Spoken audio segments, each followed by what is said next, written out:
خود رسول پاک صلی اللہ علیہ وسلم جب یہ کام کرتے تھے، محنت کے ساتھ کھدائی کرتے تھے، اور صحابہ جب یہ دیکھتے تھے تو صحابہ میں اور زیادہ جوش پیدا ہو جاتا تھا اور وہ پہلے سے بھی زیادہ کھدائی میں لگ جاتے تھے۔ حضرت سلمان فارسی رضی اللہ تعالیٰ عنہ کھدائی کے کام میں سب سے زیادہ مضبوط تھے۔ وہ تنہائی اتنی کھدائی کرتے تھے جتنے 10 آدمی مل کر کیا کرتے تھے۔ ایک روز جب حضرت سلمان فارسی خندق کھود رہے تھے تو ایک بڑی سی چٹان لگ گئی۔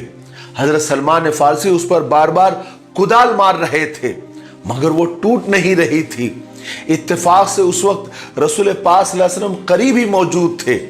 جب آپ صلی اللہ علیہ وسلم نے یہ منظر دیکھا تو آپ فوراً آئے اور خندق میں اتر کر حضرت سلمان فارسی کے پاس گئے اور کدال ان کے ہاتھ میں سے لی۔ اب آپ نے خود اپنے ہاتھوں سے چٹان پر کدال ماری تو ایک چٹان کا ایک بڑا سا ٹکڑا ٹوٹا اور اس میں سے ایک تیز قسم کی روشنی نکلی۔ پھر آپ نے دوسری مرتبہ کدال مارا، پھر ایک چٹان کا ایک ٹکڑا ٹوٹا اور اس میں سے تیز قسم کی روشنی نکلی۔ پھر تیسری مرتبہ یہی ہوا اور پوری چٹان ٹوٹ کر ریزہ ریزہ ہو گئی اور پھر اس میں سے روشنی نکلی۔ پھر حضرت سلمان فارسی رضی اللہ تعالیٰ نے حضور پاک صلی اللہ علیہ وسلم سے پوچھا کہ یا رسول اللہ، میرے ماں باپ آپ پر قربان، جب آپ کدال مار رہے تھے تو اس میں سے بہت تیز روشنی نکلی جو ہم نے دیکھی، تو یا رسول اللہ وہ کیا چیز تھی اور اس کا مطلب کیا تھا؟ آپ صلی اللہ علیہ وسلم نے پوچھا کہ سلمان، کیا تم نے وہ روشنی دیکھی تھی؟ تو انہوں نے عرض کیا کہ ہاں یا رسول اللہ، ہم نے سب نے وہ دیکھی۔ تب آپ صلی اللہ علیہ وسلم نے فرمایا کہ پہلی روشنی کے ذریعے اللہ تبارک و تعالیٰ نے مجھے یمن کی فتح عطا فرمائی، اور دوسری روشنی کے ذریعے اللہ تبارک و تعالیٰ نے شام اور مغرب کی فتح عطا فرمائی، اور تیسری روشنی کے ذریعے اللہ تبارک و تعالیٰ نے مشرق کی فتح عطا فرمائی۔ پھر ایک جگہ ایسا ہوا کہ کھدائی کرتے وقت بہت سخت پتھریلی زمین آ گئی۔ صحابہ نے بہت کوشش کی مگر وہ پتھر نہیں ٹوٹا۔ آخر رسول پاک صلی اللہ علیہ وسلم خود اس جگہ پہنچ کر کدال اپنے دست مبارک میں لی اور اس پتھر پر کدال ماری۔ کدال پڑتے ہی وہ پتھر ریت کی طرح بھرنے لگا۔ اس طرح رسول پاک صلی اللہ علیہ وسلم مسلمانوں کے ساتھ خود سخت محنت فرما رہے تھے، اور پھر ان معجزوں کو دیکھ کر مسلمانوں کے دلوں میں یقین، بھروسہ اور ایمان اور مضبوط ہو رہا تھا کہ اللہ تبارک و تعالیٰ اپنے نبی کو فتح ضرور عطا فرمائے گا۔ آخر ایک دن رسول پاک صلی اللہ علیہ وسلم اور مسلمانوں کی محنت سے تھوڑے ہی دنوں میں پوری خندق تیار ہو گئی۔ پھر کچھ دنوں کے بعد مشرکوں کا عظیم الشان سمندر کی طرح ٹھاٹے مارتا ہوا لشکر مدینہ کے سامنے پہنچ گیا۔ اس میں عرب کے سارے قبیلے شریک تھے اور وہ بڑی تیاریوں کے ساتھ لڑنے کے لیے آئے تھے۔ اس بار انہوں نے سوچا ہی تھا کہ اس بار مدینے کا اور محمد کا اور صحابہ کا کام تمام کر دیں گے، نعوذ باللہ من ذالک۔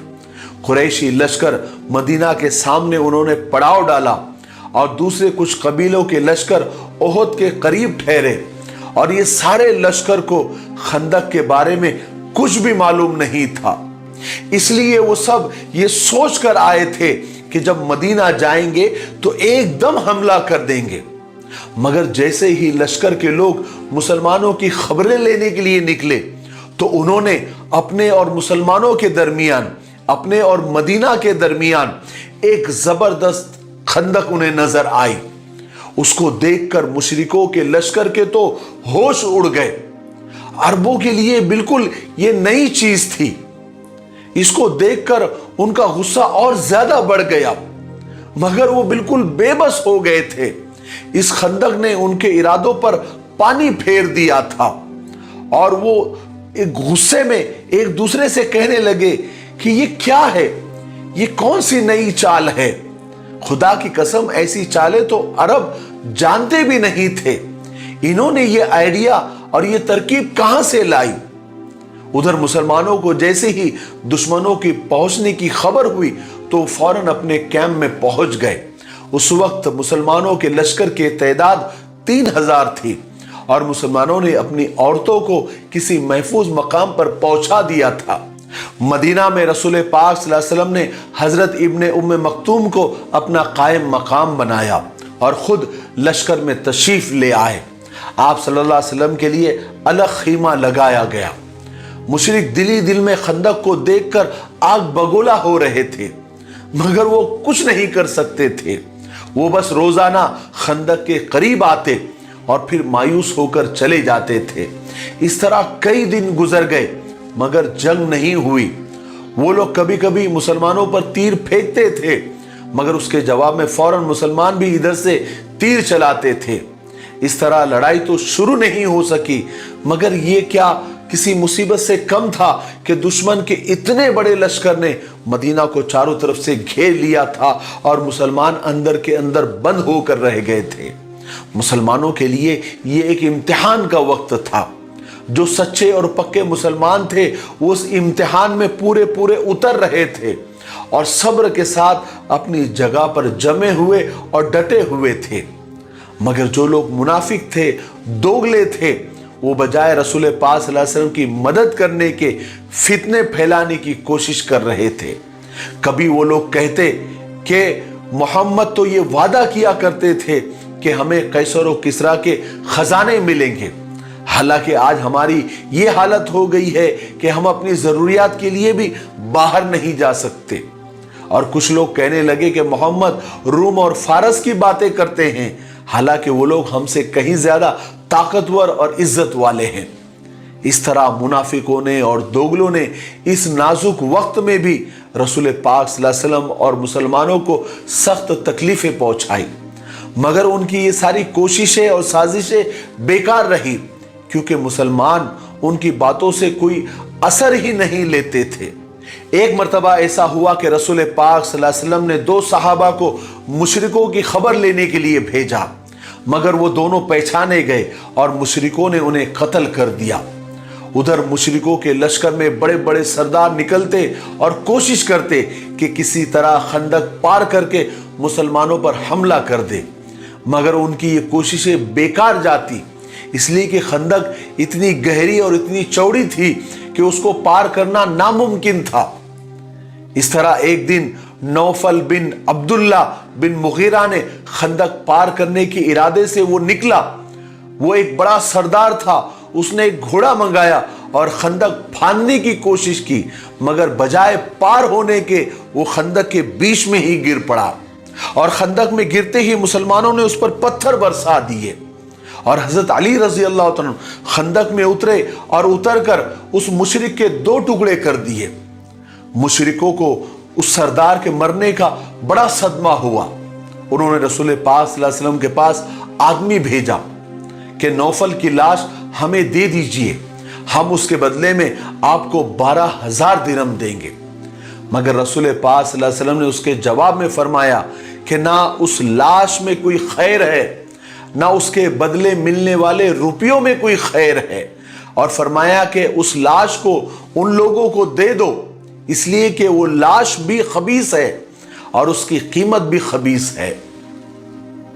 پھر اس جنگ میں ایک اور زبردست واقعہ ہوا۔ مدینہ میں رسول پاک صلی اللہ علیہ وسلم نے بنو قینوقا اور بنو نذیر کے یہودیوں کو تو جلا وطن کر دیا تھا، یعنی شہر بدر کر دیا تھا، مگر ایک تیسرا یہودیوں کا قبیلہ بنو قریظہ بھی مدینہ میں ابھی تک آباد تھا۔ جس وقت حوی بن اخطب اور سلام بن مشکم وغیرہ مکہ گئے تھے، انہوں نے وہاں قریش کو اور سرداروں کو اور قبیلوں کو لڑائی کے لیے ابھارا تھا۔ تو حوی نے ابو سفیان سے یہ بھی کہا تھا کہ مدینہ میں ابھی بھی ہمارے قریظہ قبیلے کے یہودی موجود ہے اور وہ بھی ہماری ہی قوم سے ہے، اور جب ہم لڑائی کے لیے مدینہ جائیں گے تو وہ ہمارے ساتھ رہیں گے، ہمارا ساتھ دیں گے، اور اس قبیلے میں 700 لڑنے والے لڑاکو ہے۔ پھر جب یہ لشکر مدینہ کے قریب پہنچ گیا تو انہیں یہ خندق نظر آئی، تو ان کی ساری پلاننگ ہی بگڑ گئی، ان کی ساری باتیں ہی بگڑ گئی، کیونکہ خندق نے ان کے سارے ارادوں پر پانی پھیر دیا تھا۔ لیکن ابو سفیان نے حوی بن اخطب کو بلایا